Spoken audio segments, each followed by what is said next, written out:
Hi guys, we are the Beerists, and this week we're going to be doing some questions and answers. But before we do that, I want to let you guys know that we're going to be drinking this Pint House Pizza beer. It's called Cavalier Toot. It's a 5.6% ABV stout brewed with, I think it's vanilla and a little bit of coconut. Anyway, we're going to be checking this out, so if you guys are wondering what we're drinking while we answer your questions, this guy. Be sure to like this video and also subscribe, and be sure to check out our podcast. It's a weekly podcast. It's pretty good.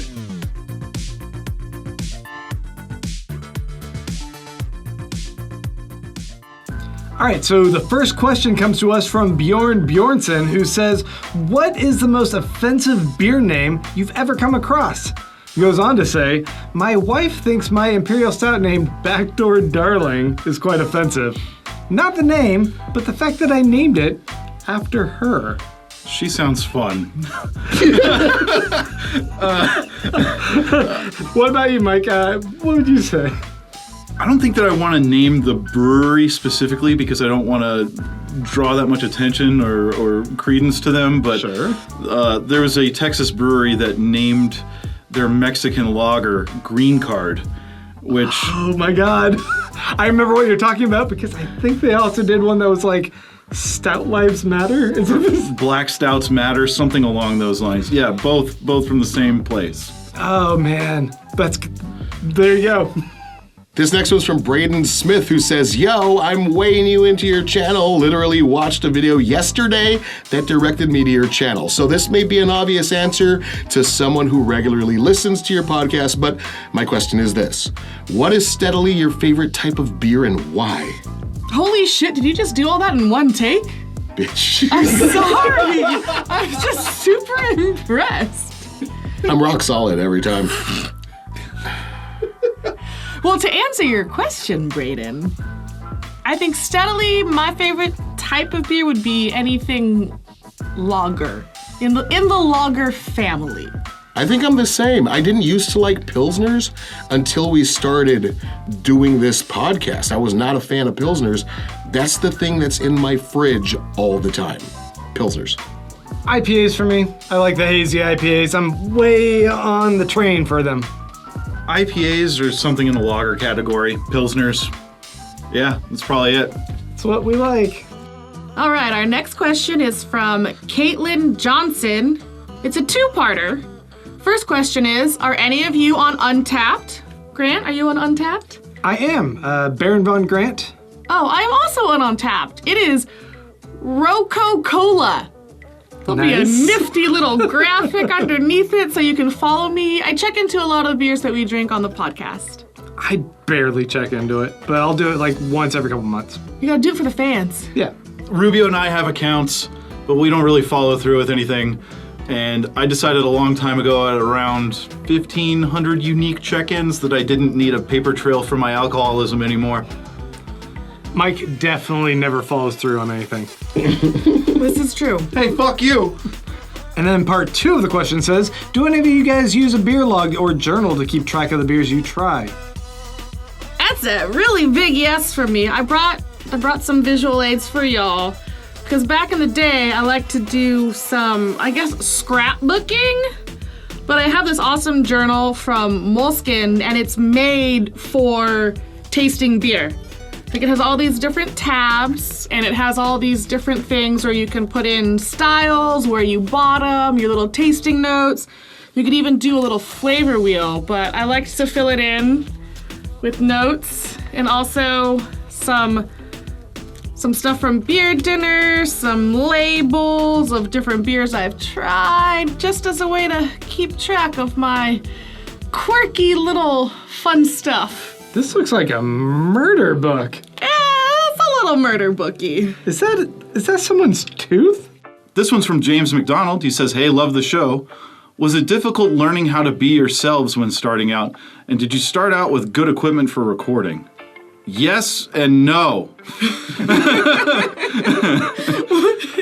It did take a little while, I guess, to find our voices, to figure out, like, what exactly we were doing, or at least it did for me. And I feel like some of what we do is a little bit of a caricature of who we actually really are. I think we're pretty close to who we are, but I think some of it's a little exaggerated, but yeah, we didn't start out with good recording equipment at all. Rubio learned all of this as he went, which is pretty crazy to watch. Oh, I'm much meaner in real life. Slap cam. And this one's from our buddy Chad Ramey. He says, how do you feel about the direction a lot of packaging design is going? It seemed like breweries were finally getting their shit together with cohesive branding before the brewery-only 16-ounce 4-pack trend started to reverse that again. You know, I don't think of it as a reversal. First of all, I love beer packaging. I'm a beer packaging designer also. I've done packages for Five Stones in New Braunfels, for Noble Ray in Dallas. I'm currently working with a couple of other breweries that I'm doing packaging for as well.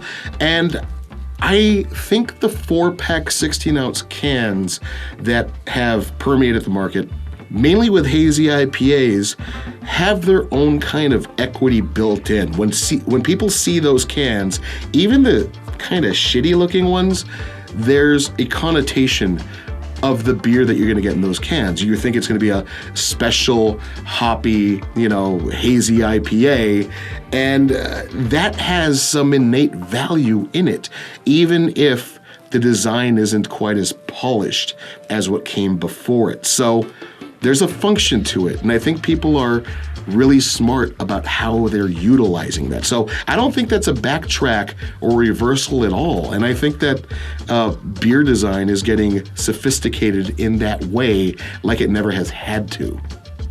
The next question comes to us from Chris VKS, who says, have y'all considered taking the show on the road? Maybe a bottle share out on the road? Maybe a meetup in Chicago? Wink, wink, beer temple, perhaps? I would really love to do that, but we don't make enough money to do that, and 3 of us are fucking unemployed. That's me. Yeah, you're unemployed. And you also have kids, so it's hard to drag you fucking anywhere. That's true. So yeah, we'll see you in Chicago.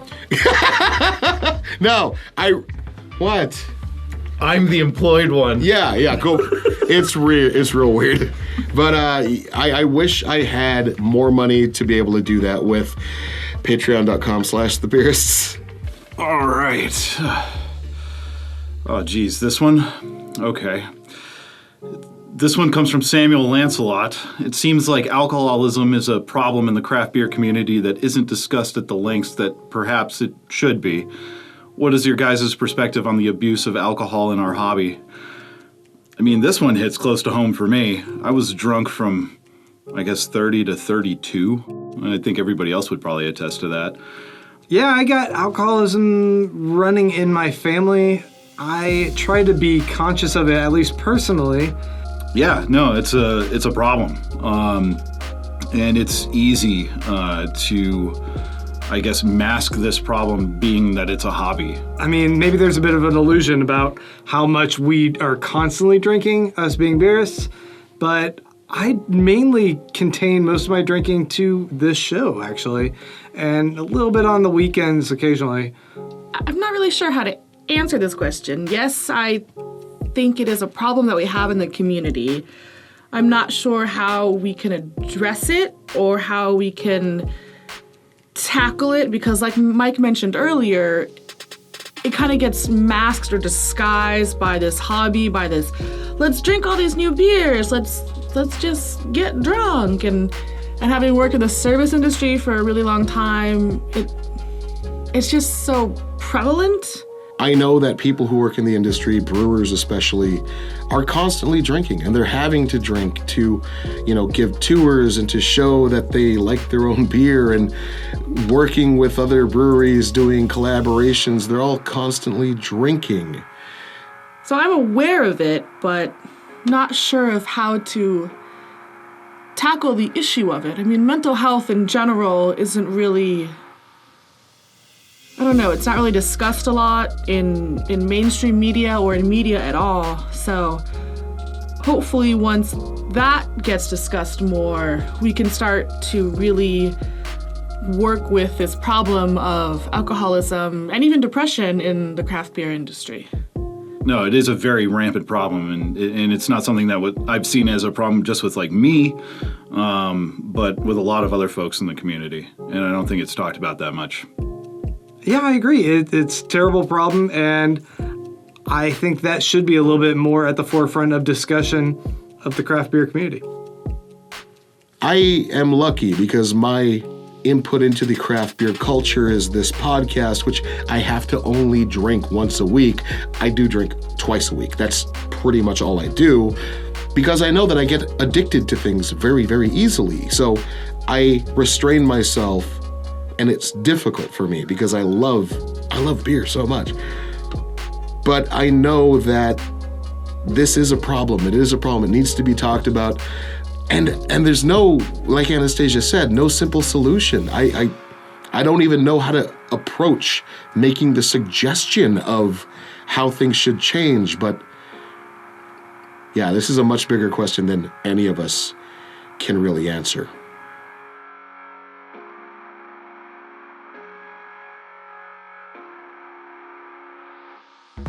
Next question comes to us from Tasting Niche, who says, best question right here, folks. Now that I have taken a look at all the questions already posed and commented on every single one with my expert opinion, I have now come to the point where I will ask my very own extremely well thought out and in no way influenced by intoxicants questions.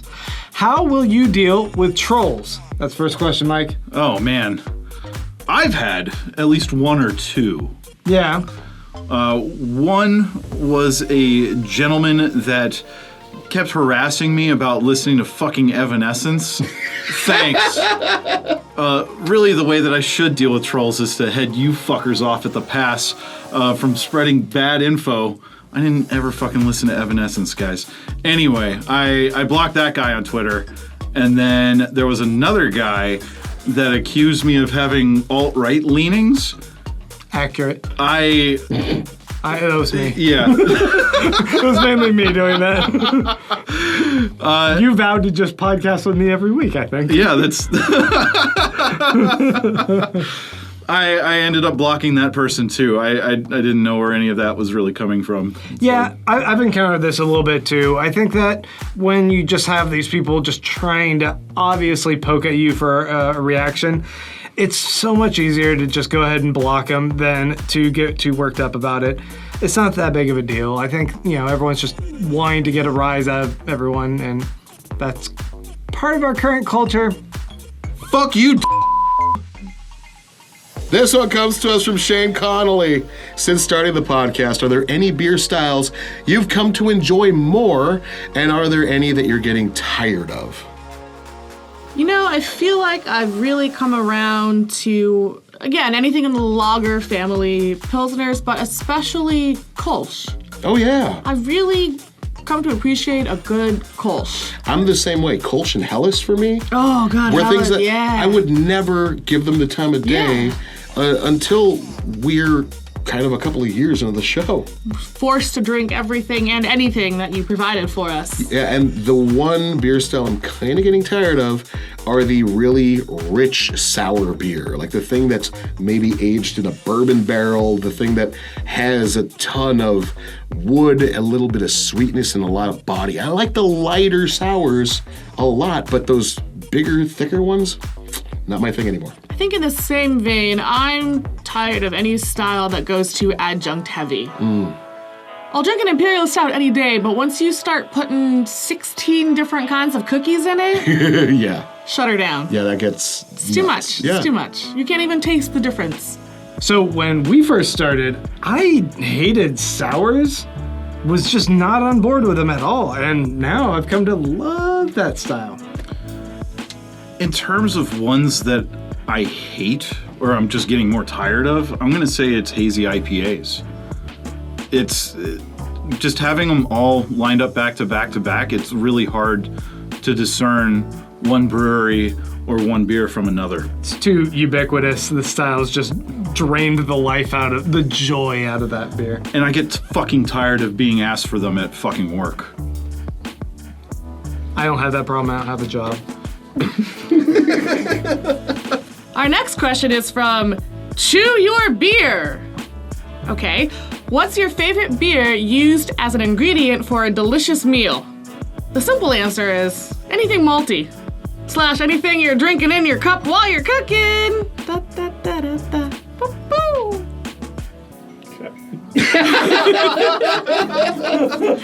Oh, shit. Perfect. Yeah, that's good. This next question comes from Aaron Bagwell, which beer could be a representation of your life up until this point? And my answer is Griffin Claw's Aphrodisiac. Because it's fucked up. Any of the big 3 because nobody wants it, but it's always there. Hop Stupid from Lagunitas. Because I'm stupid. Hop Stupid, because Grant's stupid. Up next, we've got a 4-part question from Maximus787. This first part of the question says, what beer style do you feel has more untapped potential that you wish breweries would play around with more? For me, I kind of want more breweries to mess around with English-style beers. I feel like that's a really underrepresented style right now, at least in the modern lexicon of brewing. I feel like I'm gonna say the same thing I always say. Fuck around with lagers, y'all. Don't be scared to let shit sit. The second part of this question is, are we getting any more of the snackists? No. This third part of the question is, what's your go-to non-beer alcoholic drink? Whiskey. Cocktails and whiskey. Whiskey. Sake sometimes when I'm at a place and they don't have beer. Wine. I drink a lot of wine. I like to say that I'm a Prosecco. Get it? Like Prosecco. God damn it. I get it. But I'm a hoe. Hiss. And the fourth question is, thoughts on cask beers, and do you wish they were more prevalent in the U.S.? I love them, and I do wish that they were more prevalent. I do too, man. One of the first things I get whenever I go to the draft house is whatever they have on cask. Like, I love British real ale or English real ale. I fucking dig that stuff. And yes, I wish more breweries fucked around with that. Yeah, definitely. All right, this next one comes to us from Christopher Galarza. What is this Brett or diacetyl that Mike is always talking about? Diacetyl is a natural byproduct of the fermentation process, and it often expresses itself as movie theater popcorn butter. And it is awful. I can't stand it, and I'm really, really super sensitive to that off flavor. In terms of Brett is short for Brettanomyces, which is a wild yeast.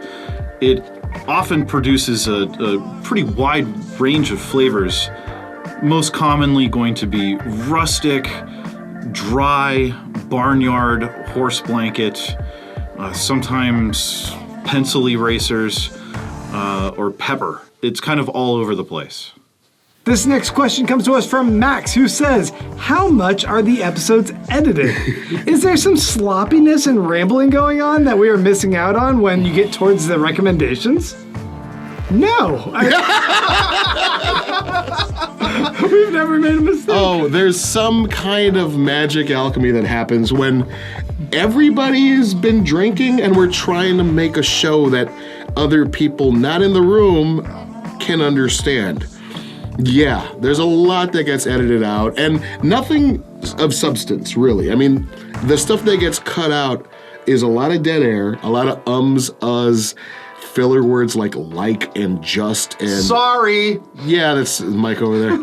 And a lot of good jokes that I seem to make, I think. Once in a while, there'll be something that doesn't land that I'll get rid of. That's weird. I land all my jokes. And if we record a really, really long show, there'll be entire conversations that get cut out, but a lot of those aren't really important to the substance of the show. So, yeah, there's a lot that gets cut from the thing. This one comes from Mihini8. Nailed it. Super nailed it. What have been some of the biggest surprises you've had while doing the podcast? I got recognized out in Colorado just based on my voice at one point. I think I was talking on the phone and someone walked by and went, "Are you Grant from the Beerists?" Granted, I was right outside of a bar during GABF when people were probably looking for us. But nevertheless, pretty flattering. I think you and I also get recognized probably more than Grant. Yes. I remember meeting our buddy Chris Day because Rubio and I were actually talking shit to one another outside of the Falling Rock, and he walked by and was like, "Oh shit, I know those voices."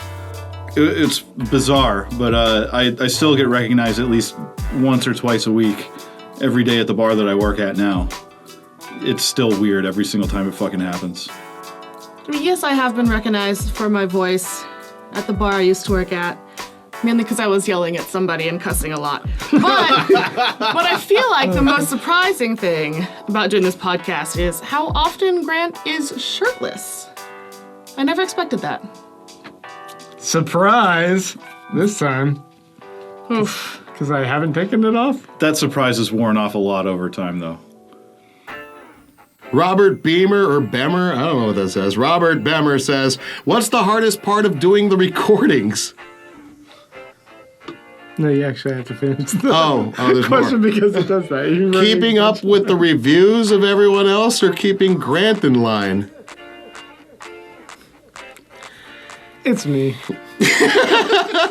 Well, the recordings is keeping everybody in line, but of actually doing the show, it's the fucking editing process. That is so difficult and takes so much fucking time. And a lot of it isn't even editing, it's cleaning audio up and making everything sound as good as I know it could. So, yeah. Took your OCD medicine. I think you would have a much easier time. It takes 16 hours an episode. 16 hours an episode to edit this show. And we got another one from Tristram Locke who says, when are you going to review Australian beers? When someone sends us Australian beers. Unfortunately, it is so fucking expensive to ship anything from overseas to the US, but that's really the only way we can get those beers to review on the show. We don't get access to a lot of international stuff in Austin, Texas, unfortunately, so our options are limited to listeners being so amazing as to send us those beers. And we got a question from Mike Reed 88 who says, how long can/should I age Sukaba 2019? Got 3 of them, thinking of drinking one fresh and then one in 2020 and one in 2021. What do you think I should do with them? You should drink all of them now. Drink them all now. Sukaba, Firestone Walker, Sukaba, and Parabola are 2 beers that seem to always be less good with time. We're at a point where most breweries are pumping out incredible stuff made to be drunk right now. Aging seems to be a thing of the past, and it's such a fucking crapshoot. Just give it up. Yeah. Just drink them, because they're stop. delicious. I used to have close to 700 bottles stashed around my house. You and I both. Yeah, I'm down to maybe 30, and those I'm giving away to other people. So, yeah, I'm done with aging. Yeah, I've got maybe another like 50 or 60 bottles. But Sukaba and Parabola both have always been best as soon as they're released. Firestone Walker does such a good job of waiting till they're fucking ready and then releasing them when they're perfect. Drink them now. Drink them now. Brent Donnie asks, all right, this is a serious question. I love you guys. What is your favorite thing? You know, this touched a lot of us. We're all reflecting on what it is that is truly our favorite thing. I gotta say, it's Patreon money. Patreon.com/the Beerists. Please make a donation. We love it. We love that money so much. And on a different note, Average Tea Keeper says, hey, where can I get that sweet, sweet beer glass? It says The Beerists. Patreon.com/The Beerists. That's the only place, man. I'm not going to ever sell those glasses. Go to Patreon.com/The Beerists. Become a $6 per episode patron, and you will get one of those beer glasses. And don't fucking cancel immediately. This is specifically for people who are awesome enough to want to support this show. Oh, goodness gracious. Pedro Herendia, I Nailed totally butchered that, asks, any opinions on the craft beer scene in Mexico? Well, seeing as I'm the only one who has been to Mexico in the past 5 years, I guess I have the only opinion. It exists. It'll get better, but it's not the best. Their IPAs are not good. I don't know. It'll happen. But also in Mexico there is tequila. So why would you want to drink craft beer? All right, folks, next question comes to us from Hashtagger, who says, what beers do you actually spend money on these days? Remember when you used to buy Festina Pesh by the case, Anastacia? Do you still, and if not, do you guys buy any beer by the case? Does Anastacia still get an allergic reaction from some sours? And does anyone know what does that? Grant, how's the family? And finally, last question, Mike? Lambert? I don't know what that question is, really. As far as what do we actually spend money on, I don't find that I'm buying a whole lot of beer outside of what is already generously provided by you, the listeners, to this podcast. But occasionally I'll go check out a brewery here or there and I'll just buy a crowler that they have to take home, or if my wife goes on a trip somewhere, I'll ask her to grab some stuff and bring it back so I can try something that's not local. That's about it. And the other part of that question, remember when you used to buy Festina Pesh by the case? I never bought that by the case. Anastacia bought that for me by the case as a birthday gift once a year because I love that beer. I still really like that beer, but there's so many more options out there now. And I don't ever buy beer by the case anymore. There's just no real need. As far as getting allergic reactions to certain sours, yes, it still does happen.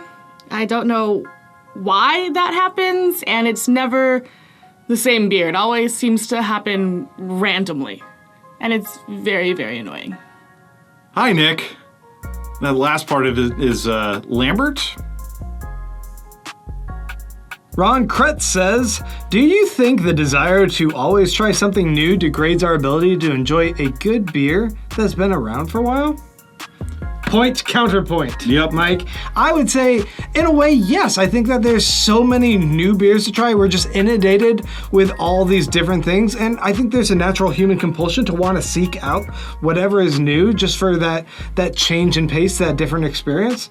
That I'm constantly looking down the list and going, oh, I haven't tried that. Let me give that a shot. Versus going, I've always loved that beer. Why don't I just go with the old fan favorite? Yeah, I kind of feel the opposite. I definitely have the desire to keep trying new things, but that doesn't stop me from always going back to the stuff that I actually really just love and love to have around. I'm always drinking whatever local Pilsners are here, and that's sort of like an old standby, but I'm always loving trying new things, especially on the show. I think you could have stopped at I'm always drinking, and that answers the whole question. Well, there you go. I can't compete there. I can't always be drinking, so I just go for the new stuff. Fair. And Valley Chief says, Sacramento beers you've tried, I'll send. NorCal beers, I'll try send. Fuck younger, but got elder. Let me know what you tried. What?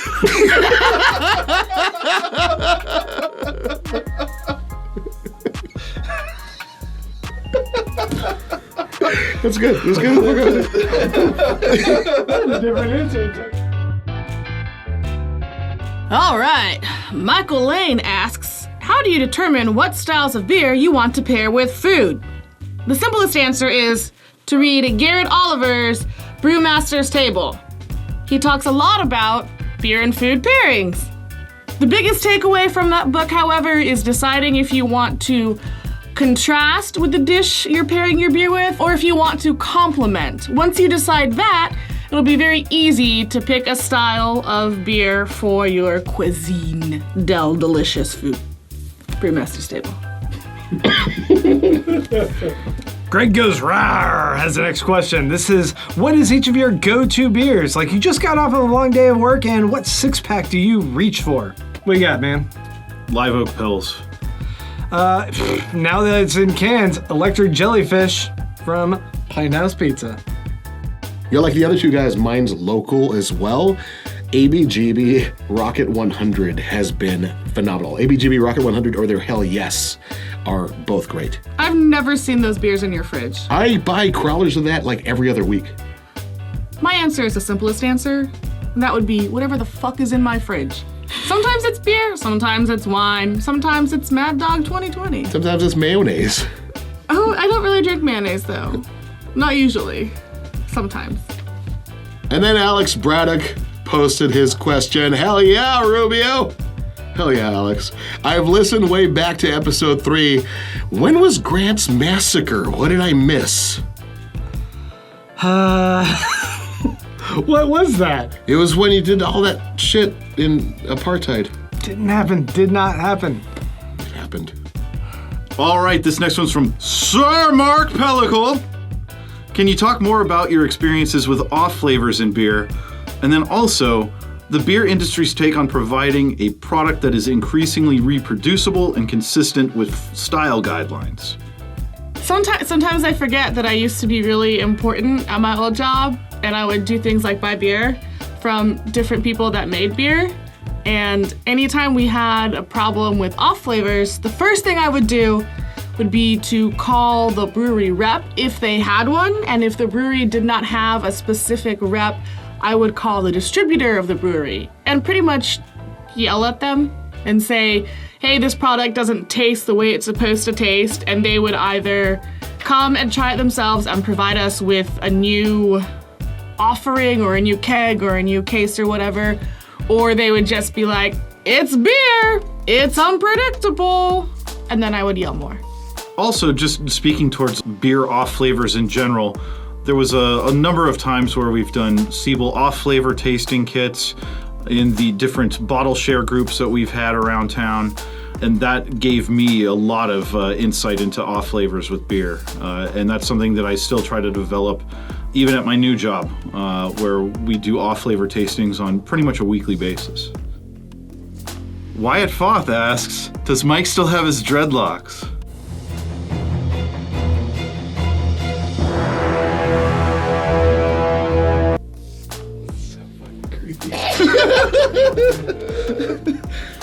Bill Armanda asks, how long did it take you to develop a palate for tasting beer? And how would you suggest the best way to develop the palate for pulling out these various flavors within the beer? It took quite a long time to develop a palate for it.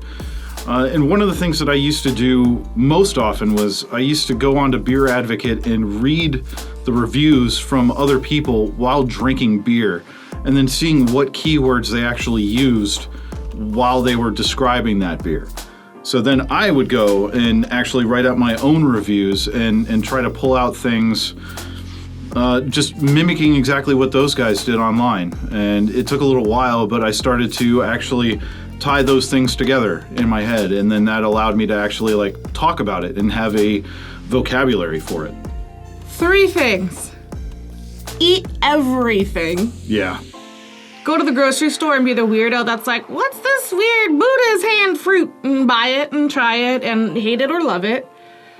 Drink all of the things, whether it's beer, wine really helps, bourbon, whiskey, cognac, sherry, port, all those things, anything barrel-aged especially, really helps. And the third thing is my favorite thing, Randy Mosher's tasting beer. It's pretty much a primer into drinking beer and developing your palate and expectations in beer, and also it's a really good book. And. Victor Lugo says, on your video on bottle share tips, what other things should we know when going to a bottle share or when hosting a bottle share? Mike has hosted a bottle share for over a decade. Almost 12 years now. Every first Sunday of every month at the Draft House in Austin. If you're ever in Austin, go there. First Sunday of every month, 3 p.m., Draft House will be there. Yeah. I think that the important things there, show up with something. It doesn't necessarily have to be beer. Cheese, munchy foods, things to eat. Yeah, the best thing to do is bring a few bottles of beer, and hopefully it's stuff that is not really in the market. If it is, fine, that's cool. We'll let you hang out. And I'm pretty sure most any bottle share will let you hang out with whatever you bring. Yeah. But if you don't have any beer, yeah, bring food. Food is always welcome. I think a lot of times people forget to bring food. Mm-hmm. And then there's 80 bottles of beer and everybody just all sorts of drunk. Yeah, the person who brings food, if it's really good food, they're like a fucking messiah. Yeah. Yeah. Bring food. Oh, and the other thing is, don't be a fucking dick. That's huge. If somebody's bringing a beer that you might not like, that's cool. Just say you don't like it. Don't fucking ridicule that guy. Just don't be a dick.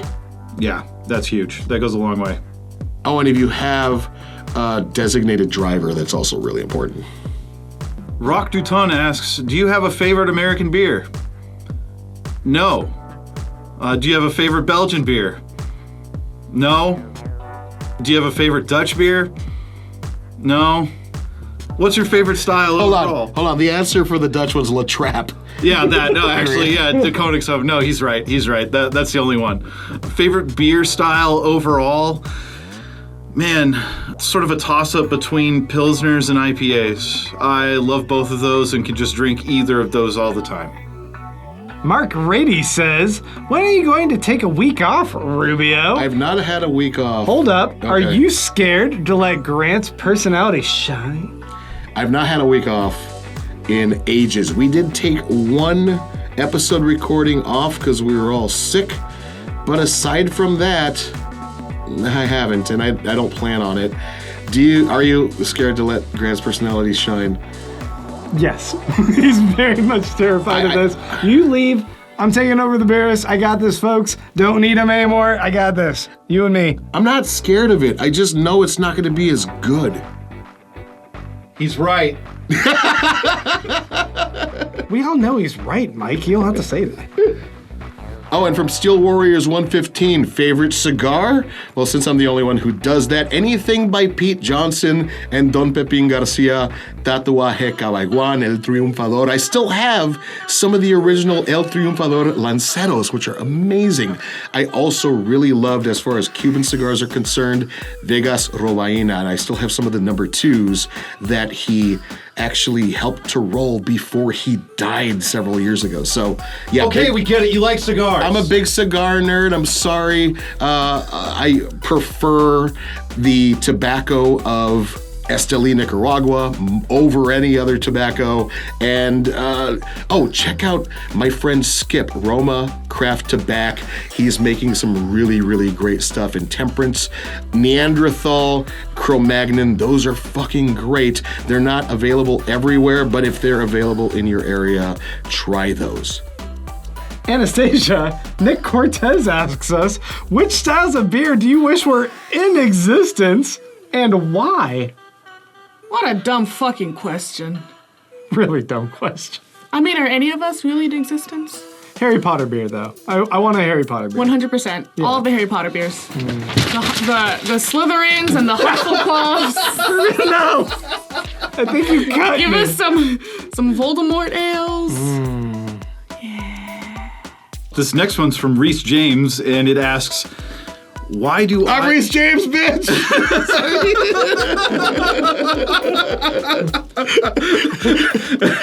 His question is, why does Mike always have to say, I just went in for a sip?